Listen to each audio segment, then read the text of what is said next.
20 වෙනි MCQ එක. සමාන දිගකිනුත් කම්බි හතරකින් එකම ආතතියකට බඳුන් කොට ඇතලු. හරි. මෙම කම්බි වල ಗುಣ පහත පරිදිලු අපිට දීලා ABCD කියලා කම්බි හතරක් දීලා තියෙනවා. ඊට පස්සේ ද්‍රව්‍යයේ යම්මාපාංක දීලා මේ කම්බි හතර තියෙන ද්‍රව්‍යයේ යම්මාපාංක දීලා තියෙනවා. ඊට පස්සේ කම්බියේ විෂ්කම්භ දීලා තියෙනවා මිලිමීටර වලින්. එතකොට පහත් සඳහන් කුමන ප්‍රකාශය සත්‍යද කියලා අහනවා. විශාලම විතතිය තියෙනවලු සීට විශාල කියන්නේ විශාලම විතතිය. කියන්නේ විතතිය විශාල වෙන කතාව ගැන උත්තර හතරක් අහනවා. ඒ කියන්නේ මේ විතතියේ ප්‍රශ්නයක් තමයි මේකේ තියෙන්නේ. දැන් පස්වෙනි එක කියන්නේ කම්බි වලට සියලුම විතති සමානයි කියලා. ඒතකොට මේ අතර සම්බන්ධතාවය ගොඩනගා ගන්න බෑ. විෂ්කම්භය තියෙනවා යම් ද්‍රව්‍ය අම්මාපාංක තියෙනවා. ඒතකොට මේ අතර හොඳම දේ තමයි අපිට කියන්නේ හිතලා කරන්න බෑ. ඒ නිසා අපි සම්බන්ධතාවයක් මේකේ ගොඩනගා ගන්න ඕනේ. එතනින් පස්සේ අපිට පුළුවන් මේකේ මේ කියන කතා ටික හරිද වැරදිද කියලා බලන්න. බලමු එහෙනම්. දැන් අපි ගත්තොත් එහෙම කම්බියක්. හරිද? හිතන්න මේ තියෙන කම්බියක් කියලා. මේ තියෙන කම්බියක් ඒකාකාර කම්බියක්. රයිට්. ඒකාකාර කම්බිය තියෙන මේ තියෙන හරස්කඩ A. හරි. එතකොට බව මට 5R වර්ග කියලා ලියන්න පුළුවන්. එතකොට මේක අපි ටිකක් විශාල කරලා හරස්කඩ ගත්තොත් එහෙම. හරි. මේක R නම් ඒ කියන්නේ මේ තියෙන්නේ විෂ්කම්භය D. ඒ කියන්නේ මට මේ වර්ගඵලය ලියන්න පුළුවන් A කියන කෙනා 5 D බෙදීම 2 වර්ග. ඒ කියන්නේ 5 D වර්ගයට 4යි කියලා වර්ගඵලය මට ලියන්න පුළුවන්. හරි. එතකොට දැන් මේකට පල්ලෙහාට මෙහෙම බලයක් දුන්නොත් මොකද වෙන්නේ? මෙන්න මෙහෙම වැඩක් වෙනවා. ඒ කියන්නේ මෙයාලගේ දිග වෙනස් වීමකට ලක් වෙනවා. මේ බලයක් මෙහෙම F කියලා දුන්නොත් එහෙම.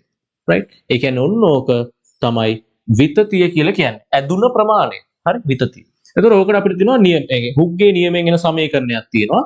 ඒක තමයි F යට A සමානයි y E යට L.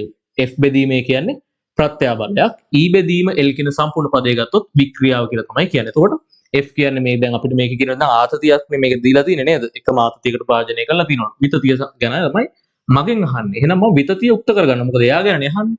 එහෙනම් F L A y එකම දිගකින් තිබ්බ කතාවක් කිව්ව මුලින්ම සමාන දිගකින්. එහෙනම් L එක සමානයි. එකම ආතතියකට යටත් කරලා එහෙනම් F එක සමානයි. එහෙනම් මේ දෙන්න තමයි මට බලන්න ඕනේ. ඒතකොට මේ දෙන්න සමාන නිසා නියත පද මට අයින් කරගන්න පුළුවන්. එහෙම වුණොත් එහෙම E සමානුපාතිකයි 1 යට AY. රයිට්. A කියලා කියන්නේ වර්ගඵලය. එතකොට E අනුලෝම සමානුපාතිකයි.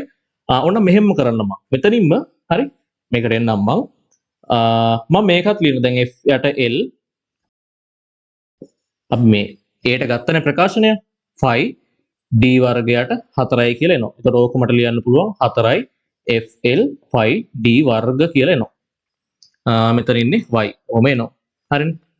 වර්ගඵලය ලිව්වා යම් මාපාංක තියෙනවා. එතකොට අර කලින් වගේම 4 කියන්නේ නියතයක්, F කියන්නේ නියතයක්, L කියන්නේ නියතයක්, 5 කියන්නේ නියතයක්. එතකොට මට මේ ප්‍රකාශනය ලියා ගන්න පුළුවන්.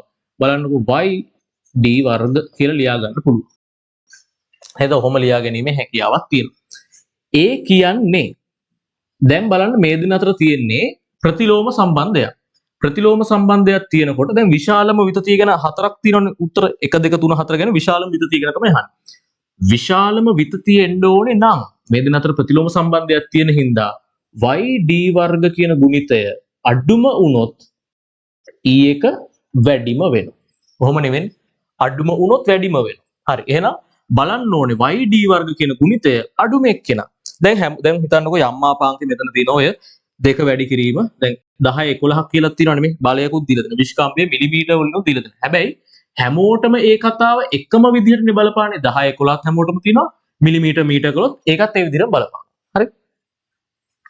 දෙගොල්ලෝ ඒ කියන්නේ ඔක්කොම සමාන. ඒක නිසා ඔය බලයයි මිලිමීටර මීටර කරන එහෙම කතා කරන පොඩ්ඩක් අමතක කරලා අපිට මේ YD වර්ග ගුණිතය ගැන විතරක් හිතන්න. හරි. 10 බල ටික හැමෝටම එකම විදිහට බලපානවා නේද? ඒ නිසා ඒක ගැන සලකන්න අවශ්‍යතාවයක් නැහැ. එතකොට ඔයාලට පේනවා A කියන කම්බියේ රයිට් A කම්බිය ගත්තොත් එයාගේ යම් මාපාංකේ 2යි විෂ්කම්භය වෙන්නේ 1 වර්ගය. මම එහෙම දාගන්නවා. එතකොට ඔයාලට එන්නේ 2යිනේ. මේ YD වර්ගය තමයි මම ලියන්නේ. B 2 වැඩි කිරීම. එතනින් ඔයාලට එනවා හරි 2 වර්ග. හරිද? D වර්ගය. විෂ්කම්භය මොකද දීලා තින්නේ? මට 2යි කියලා තමයි මිලිමීටර දීලා තියෙනවා 2 වර්ග. එතකොට මේකෙදි ඔයාලට එනවා 2 වැඩි කිරීම 4 8යි කියලා එනවා. C ඊළඟට මේකේ තියෙන එක වැඩි කරන්න ඕනේ 1 වර්ගෙන්. එහෙනම් 1යි.